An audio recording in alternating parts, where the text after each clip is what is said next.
I'm Atrel Nashar at the White House, where the Trump administration is hoping the Supreme Court moves quickly on a case that could, at least in President Trump's eyes, make or break his economic agenda. Trump has called tariffs the most beautiful word in the dictionary and has leaned on an emergency powers law to impose double-digit import taxes on products coming from just about every country on Earth in an effort to deter the flow of fentanyl and close trade deficits. But lower courts, most recently a federal appeals court on Friday, say Trump went beyond his executive authority under the law, siding with a group of small businesses and states suing the president. In their filing with the Supreme Court, the administration argues that tariffs and subsequent trade negotiations are pulling America back from the precipice of disaster, restoring its respect and standing in the world, eliminating decades of unfair and asymmetric trade policies, and also address the separate national emergency arising from mass importation of fentanyl and other illegal drugs. The appeals court says the tariffs can stay in place until mid-October to give the White House time to appeal.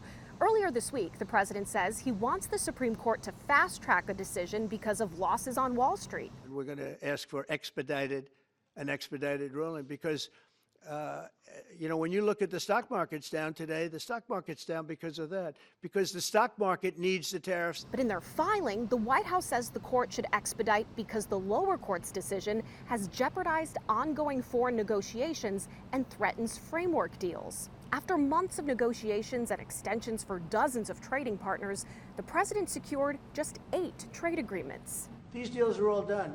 I guess we'd have to unwind them. If we don't win that case, our country is going to suffer so greatly. If the administration loses at the Supreme Court, there is a separate law from 1930 they could lean on to impose some tariffs, but on a much more limited basis. So the president's entire approach to trade would essentially have to begin again. At the White House, I'm Atrel Nashar.